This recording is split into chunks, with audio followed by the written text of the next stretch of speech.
So how did you spend your Valentine's Day? Oh wow, that's romantic. That's really good. That's okay. Well, now I'll tell you how I spent my Valentine's Day. I had a nice romantic dinner. I had some ice milk. I watched some TV. And then I was horribly disappointed by The Monuments Men. For those of you who don't know, this is a movie based on a book by Robert Itzel, which is based on a little novella you may have heard of called Human History.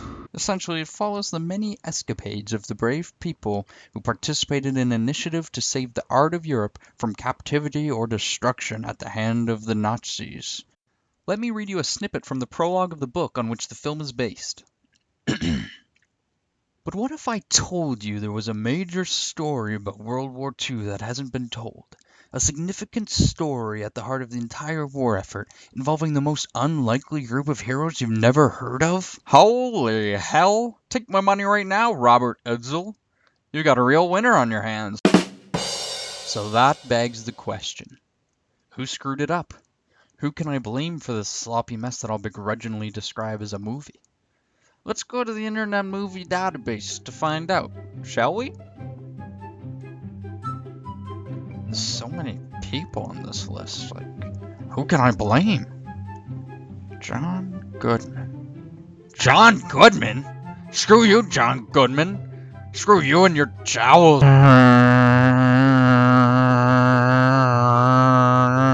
Wait.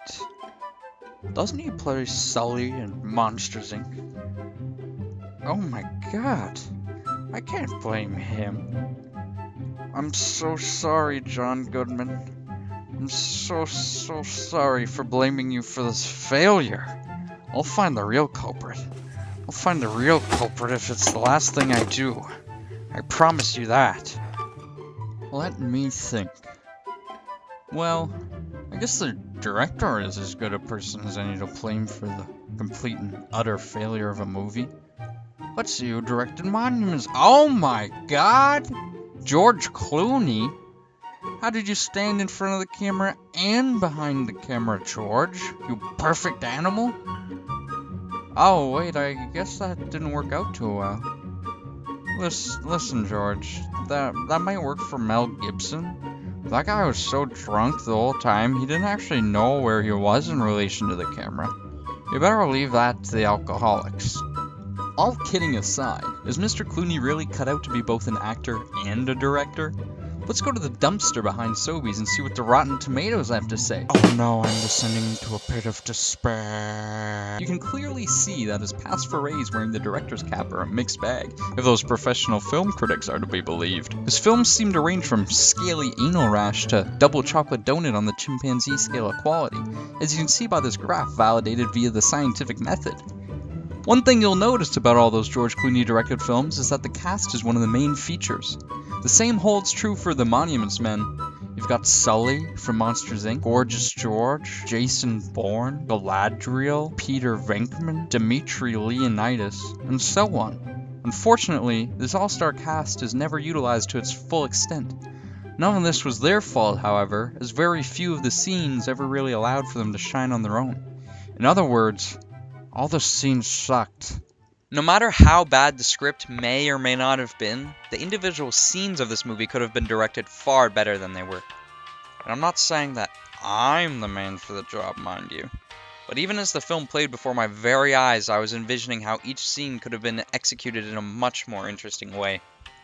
Like any time I began to even feel the slightest bit of tension as the scene progressed, it was inexplicably shoved down the garbage disposal as what should have been the climax of the scene simply dissolved into the next one. And when I say dissolve, I mean literally, like the video transition dissolve. For example, near the end of the movie, the tension is rising as George and the gang have to push a priceless statue in a mine cart out of the mine shaft before the Soviet soldiers come to claim it all for themselves. As the camera closes in on the faces of the men desperately pushing the cart towards the surface, the shot suddenly dissolves into a shot of them driving away with the statue safely in tow and the Soviets left far behind at a safe distance. Good God, in a G-string! How the hell do you mess up a basic last-second getaway, George?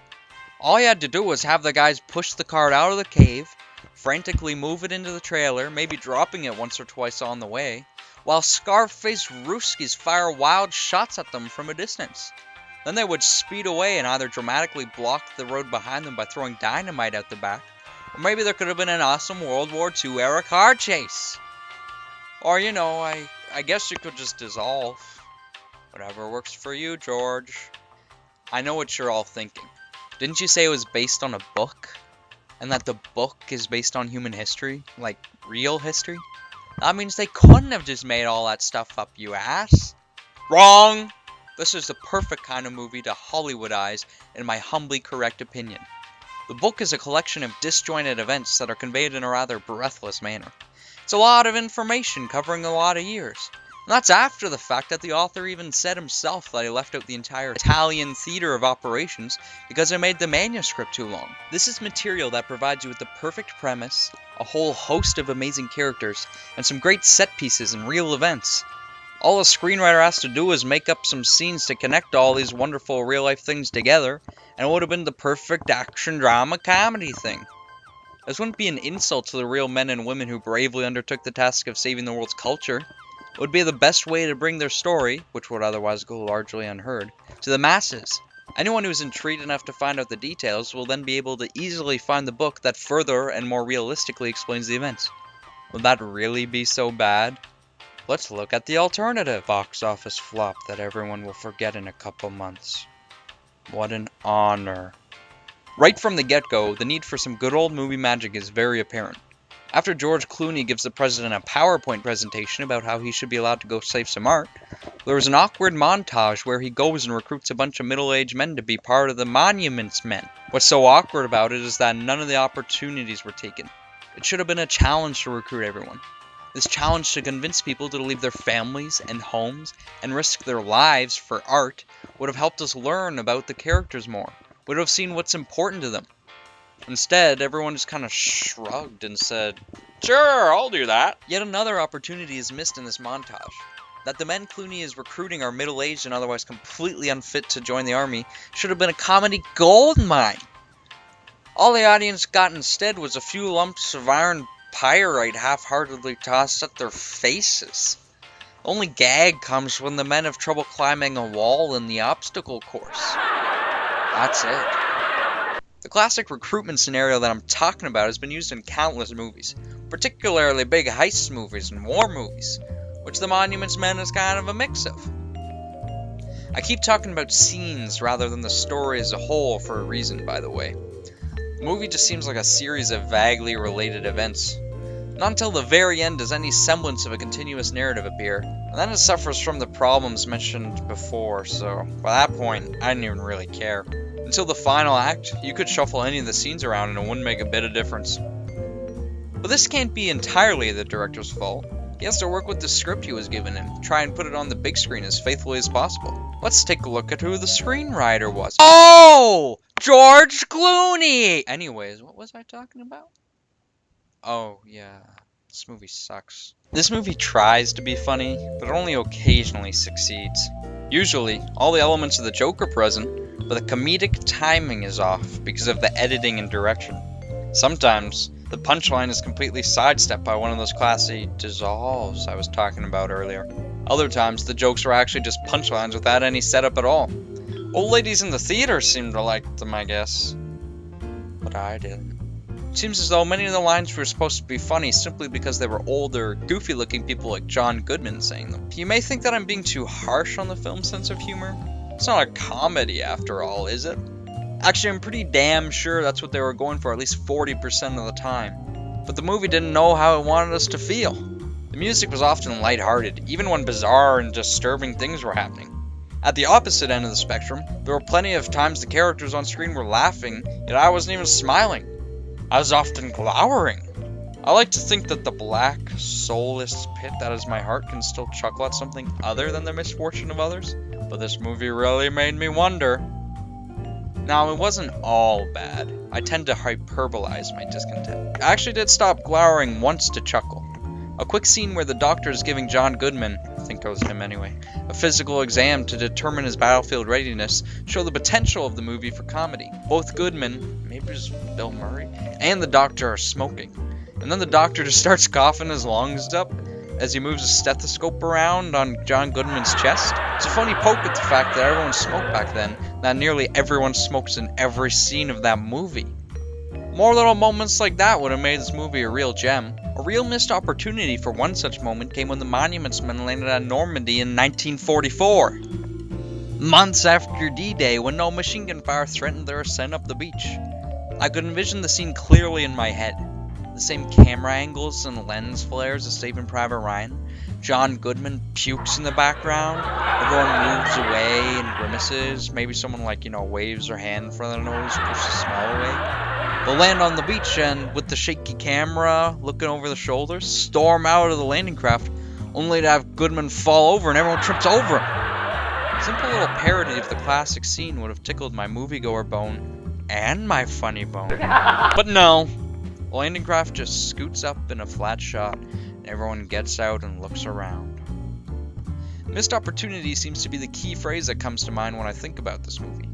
It needed some Hollywood magic, some classic movie tropes to bring it together as a single exciting narrative. It needed some definite humor to show that it was more lighthearted of a movie than Saving Private Ryan. It also needed some more definite drama and action to show that the real Monuments Men were real people who need to be respected. George Clooney just didn't seem to have the courage to take the script in the direction as far as it needed to go. Hey, wait a minute. George Clooney isn't the only one who wrote the script. Grant Heslov? Grant Heslov? Grant Heslov, you hack! This is really all your fault, isn't it? You had me blaming Georgie all along. You're sick.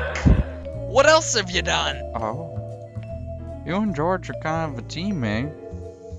Well, yeah, I guess I hate both of you then. The Monuments Men was a bad movie with a great premise. If a better director and writer had been given the same idea, this would have worked.